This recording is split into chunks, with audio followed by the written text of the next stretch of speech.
Hello students, चलिए start करते हैं। चैप्टर नंबर 8 क्वाड्रिलेटरल का इंट्रोडक्शन पार्ट इस वीडियो में करेंगे। इंट्रोडक्शन पार्ट आपको अच्छे से समझना है, उसके कंसेप्ट क्लियर करने हैं, देन आप क्वेश्चंस करेंगे, आपको इजीली समझ में आ जाएंगे। तो आपको इंट्रोडक्शन अच्छे से आना चाहिए। कोई भी चैप्टर हो, किसी भी चैप्टर को करने से पहले उसका इंट्रोडक्शन ज़रूर देखें।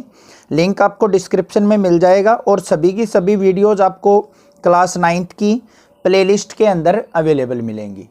तो चलिए सबसे पहले देखते हैं हम क्वाड्रिलेटरल होता क्या है। डेफिनेशन की बात कर लेते हैं एक बार। तो हमारी क्वाड्रिलेटरल की डेफिनेशन क्या है? It is a polygon. यह एक पॉलीगन होता है विद 4 साइड्स, जिसकी 4 साइड होती हैं, 4 एंगल्स, 4 एंगल होते हैं उसके अंदर, एंड 4 वर्टिसेज। मतलब 4 साइड्स, 4 एंगल और 4 वर्टिसेज से मिलके क्या बनता है हमारा क्वाड्रिलेटरल। अब देखो यहाँ पे मैं एक क्वाड्रिलेटरल ड्रॉ कर लेता हूँ। ये मान लिया क्या है मेरा एक क्वाड्रिलेटरल। इसकी नेमिंग कर लेते हैं ए, बी, सी और डी। देखो अब इसकी 4 साइड्स हैं, 1, 2, 3 और 4 वर्टिसेज हैं। ए वर्टिसेज है, बी वर्टिसेज, सी वर्टिसेज और डी वर्टिसेज।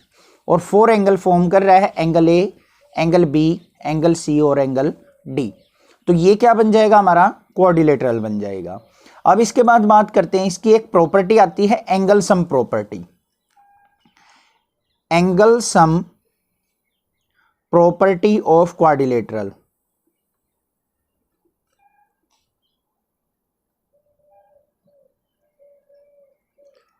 जैसे हमने ट्रायंगल के अंदर हमने पढ़ा था कि angle sum property of triangle क्या होती है कि तीनों एंगल का सम ट्रायंगल का कितने का होता है हमारा 180 डिग्री। सिमिलरली हमारा यहाँ पे क्या होता है क्वाड्रिलेटरल के अंदर चारों एंगल का सम जो होता है वो 360 डिग्री होता है। Means angle A plus angle B plus angle C plus angle D is equal to किसके होगा 360 डिग्री के। ये चीज आपको ध्यान रखनी है कि angle sum property of quadrilateral क्या होता है, चारों एंगल का sum is equal to 360 degree होता है।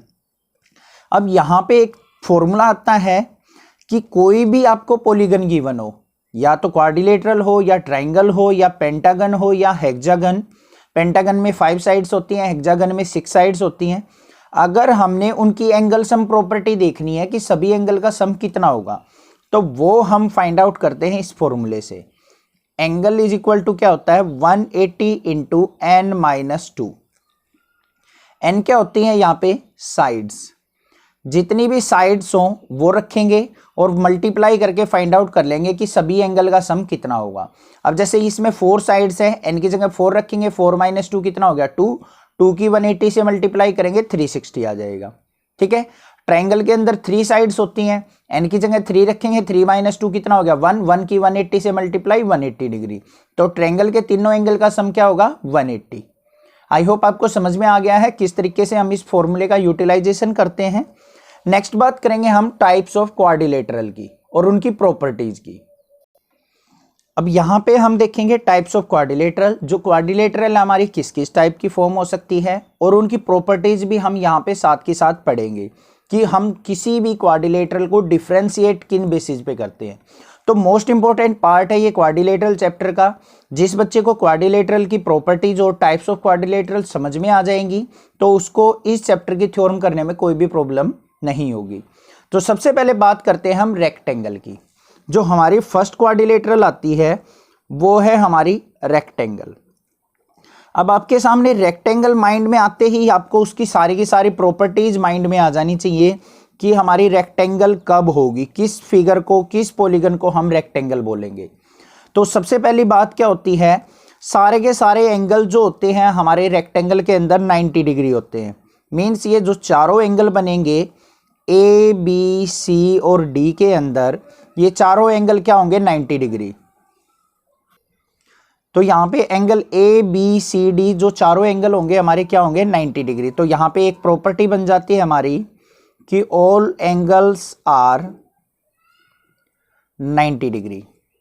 उसके बाद दूसरी प्रॉपर्टी क्या होती है रेक्टेंगल की, जो अपोजिट साइड्स होती हैं वो क्या होती हैं एक दूसरे के इक्वल।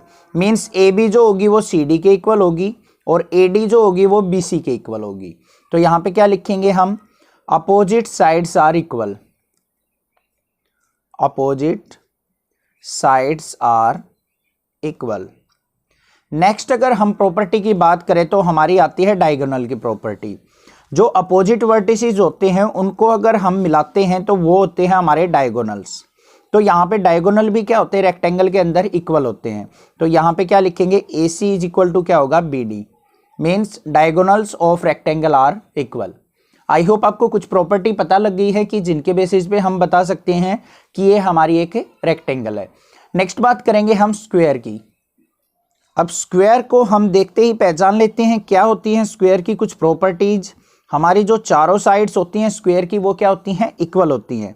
नेमिंग कर लेते हैं, मान लिया ए बी सी डी। इसके अंदर क्या होगा, A B equal to B C equal to C D equal to A D, means all sides are equal, all sides are equal. उसके बाद क्या होता है कि जो चारों के चारों एंगल होते हैं हमारे 4 एंगल्स, वो भी क्या होते हैं इसमें, all angles are 90 degree, all angles are 90 degree. Next जो प्रॉपर्टी आती है हमारी, डायगोनल्स इसके भी इक्वल होते हैं, A C equal to B D, A C equal to क्या होगा, बी डी। और अगर हम प्रॉपर्टी की बात करें तो ये डायगोनल होगा जो एंगल डी को बाइसेक्ट करेगा, मींस जहां जितना ऊपर होगा उतना ही हमारा नीचे एंगल होगा।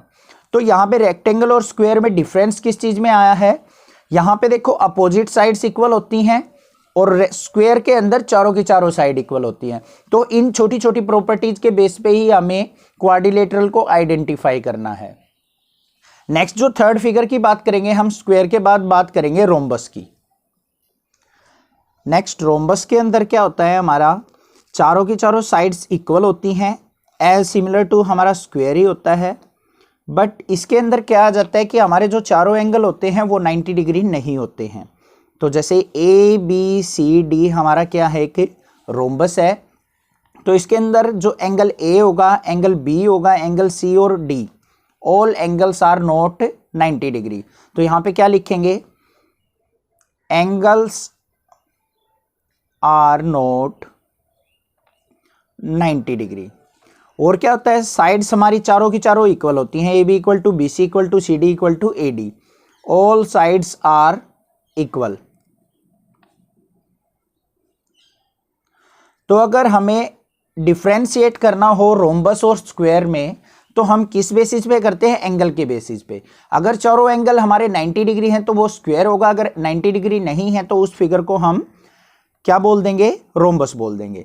उसके बाद क्या है, हमारा जो डायगोनल्स होते हैं स्क्वायर के अंदर चारों डायगोनल जो होते हैं इक्वल होते हैं, रोम्बस के अंदर डायगोनल इक्वल नहीं होते हैं। मींस यहां पे एक डायगोनल होगा हमारा ए सी, नॉट इक्वल टू होगा हमारा यहाँ पे बी डी के। तो यहाँ पे क्या लिखेंगे, जो ए सी है वो नॉट इक्वल टू होगा किसके, बी डी के। तो रोम्बस की भी प्रॉपर्टी आपको अच्छे से क्लियर हो गई होंगी। और क्या होता है कि जो रोम्बस और स्क्वायर होता है इनके डायगोनल्स क्या करते हैं, एक दूसरे को परपेंडिकुलरली बाइसेक्ट करते हैं। मींस इक्वल पार्ट्स में डिवाइड करेंगे और जो सेंटर पे एंगल बनेगा हमारा वो 90 डिग्री फॉर्म होता है। ठीक है, नेक्स्ट बात करते हैं हम फोर्थ फिगर की, अपना आता है हमारा काइट। अब काइट के अंदर क्या होती है, हमारी काइट की शेप बनाएंगे यहाँ पे इस तरीके से। इसके अंदर भी क्या होगा, हमारे डायगोनल्स जो होंगे वो एक दूसरे के इक्वल नहीं होंगे। नेमिंग कर लेते हैं यहाँ पे ए बी सी और डी। तो यहाँ पे हमारी जो प्रॉपर्टी आती है, जो हमारी साइड्स होती हैं इसकी एडजेसेंट साइड्स वो इक्वल होती हैं। Means A B equal to B C होगा, A D equal to C D होगा। यहाँ पे लिख देंगे A B equal to B C और A D equal to C D.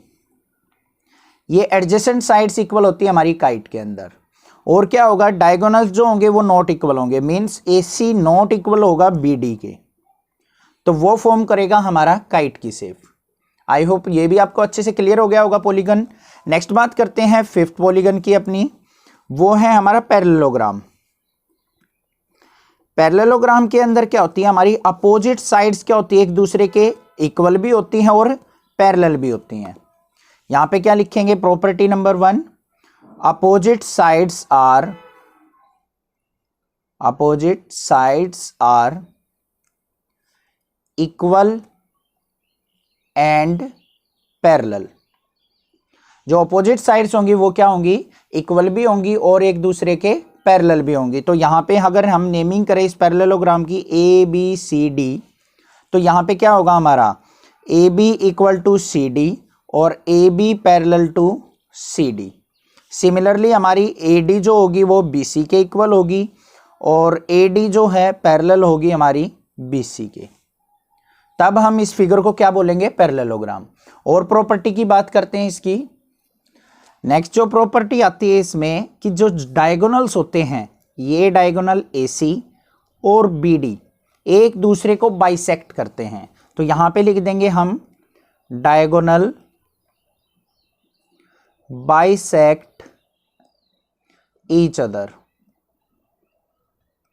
तो एक प्रॉपर्टी ये होगी हमारी। उसके बाद क्या होता है, जो अपोजिट एंगल्स होते हैं, एंगल ए इक्वल टू किसके होगा, एंगल सी के। जो ये एंगल होगा वही एंगल हमारा क्या होगा, angle C. Similarly angle B equal to angle D होता है हमारा पैरेललोग्राम में, angle B equal to angle D के। नेक्स्ट जो प्रॉपर्टी मोस्ट इंपॉर्टेंट होती है वो क्या होती है, जो हमारे को इंटीरियर एंगल होंगे या फिर एडजेसेंट एंगल, उन दो एंगल का सम क्या होगा, 180 डिग्री। तो यहां पे angle A plus angle D, angle A plus angle D is equal to क्या होगा, 180 degree. Similarly D plus C का भी 180 होगा, सी प्लस बी का भी सम 180 होगा और बी प्लस ए का भी सम 180 डिग्री होगा। तो इस तरीके से हम बता सकते हैं कि यहाँ पे एडजेसेंट एंगल का सम भी क्या होता है पैरेललोग्राम के अंदर, 180 डिग्री होता है। आई होप ये पैरेललोग्राम की कुछ प्रॉपर्टीज आपको क्लियर हो गई होंगी। लास्ट बात करेंगे हम ट्रेपीजियम की। तो ट्रेपीजियम के अंदर क्या आता है, one pair of opposite sides क्या होती हैं, पैरेलल होती हैं। मींस कोई सी भी पेयर ऑफ साइड्स, मतलब अपोजिट साइड्स जो होंगी वो एक दूसरे के पैरेलल होंगी, उसको कहेंगे हम ट्रेपीजियम। जैसे एक साइड ये हो गई हमारी, एक साइड हमारी ये हो गई। तो इस तरीके से अगर फिगर है हमारा कोई, मींस ये और ये क्या है, एक दूसरे के पैरेलल, और ये साइड क्या है, एक दूसरे के पैरेलल नहीं है, तो उसको हम कहेंगे ट्रेपीजियम। क्योंकि ये पीछे जाके क्या होंगी, कहीं ना कहीं मीट करेंगी और ये आगे की तरफ जाएंगे तो ये स्प्रेड होती चली जाएंगी। तो ये क्या कहलाएगा हमारा trapezium. Means two pair of sides क्या होंगी, एक दूसरे के पैरेलल होंगी। ठीक है, ये साइड और ये साइड क्या होगी, पैरेलल। तो यहाँ पे क्या लिख देंगे, ए बी सी डी इसका नाम रख दिया। तो यहाँ पे बी सी क्या है, पैरेलल टू ए डी। तो इस टाइप के फिगर को हम नेम दे देते हैं ट्रेपीजियम। आई होप आपको क्लियर हो गई हैं सारे के सारी जो मैंने यहाँ पे क्वाड्रिलेटरल आपको बताई हैं। नेक्स्ट बात करेंगे हम मिड पॉइंट थ्योरम की। तो मिड पॉइंट थ्योरम का अंदर क्या आता है हमारा, मान लिया कोई भी एक ट्रायंगल है ए बी सी, ये ट्रायंगल है ए बी सी। अगर मैं यहाँ पे 2 पॉइंट्स लोकेट करता हूँ, मार्क करता हूँ, ए बी का मिड पॉइंट लोकेट कर दिया मान लिया ई पॉइंट, ए सी का मिड पॉइंट लोकेट कर दिया मान लिया एफ पॉइंट, और ई और एफ को अगर मैं ज्वाइन कर देता हूँ, ध्यान से सुनो, ट्रायंगल ए बी सी के अंदर अगर ए बी का मिड पॉइंट मैंने मार्क कर दिया ई पॉइंट, ए सी का मिड पॉइंट मार्क कर दिया एफ पॉइंट, तो according to mid point theorem क्या होगा हमारा, जो ई एफ होगा वो हाफ ऑफ बी सी होगा। मीन्स जितनी भी लेंथ बी सी की होगी ई एफ की उसकी वैल्यू हाफ हो जाएगी। ये मान लिया 10 है तो ये 5 हो जाएगा, ये 8 है ये तो 4 हो जाएगा। एक चीज तो ये आ गई हमारी। दूसरी क्या होगी यहाँ पे, एंगल ए ई एफ, ए ई एफ ये वाला एंगल इक्वल होगा हमारा एंगल ए बी सी के, ए बी सी, ये एंगल और ये एंगल इक्वल होगा, और ये एंगल और ये एंगल हमारा क्या होगा, इक्वल होगा। तो यहाँ पे और क्या हो सकता है हमारा, angle A F E equal हो जाएगा एंगल ए सी बी के। मिड पॉइंट थ्योरम से दो चीजें ये आ गई, और साथ के साथ हमारी एक वैल्यू और आ जाएगी, जो ई एफ लाइन होगी हमारी वो पैरेलल हो जाएगी किसके, बी सी के। This is a mid point theorem. I hope आपको अच्छे से क्लियर हो गया है, कोई डाउट नहीं होगा यहाँ पे। और इससे एक लाइन निकल के आती है हमारी मिड पॉइंट थ्योरम से, कि अगर हम line segment joining the mid point, कि एक लाइन सेगमेंट जो मिड पॉइंट को ज्वाइन करती है of 2 sides of a triangle is parallel to the third side. Means अगर मिड पॉइंट को हम ज्वाइन करते हैं तो वो लाइन तीसरी साइड्स ऑफ ट्रायंगल के क्या हो जाती है, पैरेलल, मतलब E F parallel to B C. तो मिड पॉइंट थ्योरम से आपको ये 3 प्रॉपर्टीज याद रखनी है। तो पॉलीगन्स जो हमारे डिफरेंट थे क्वाड्रिलेटरल, उनकी प्रॉपर्टीज आपको अच्छे से लर्न हो गई होगी, आप अच्छे से डिफरेंशिएट कर सकते होंगे। अब उनके बेसिस पे ही हम अपनी थ्योरम्स करेंगे, उन्हीं का मोस्टली यूज होने वाला है, पैरेललोग्राम का, ट्रायंगल का, उसका क्या नाम है, स्क्वायर का, रोम्बस का, और जितने भी टाइप्स हैं रेक्टेंगल वगैरह, तो उन्हीं का यूटिलाइजेशन करते हुए हम अपनी थ्योरम करेंगे। आई होप आपको क्लियर हो गया होगा। कोई डाउट अगर आपको लगता है तो आप मुझे कमेंट कर सकते हैं, अदरवाइज इस चैनल को सब्सक्राइब कीजिए, लाइक कीजिए और शेयर कीजिए। Thank you students for watching this video. Thanks.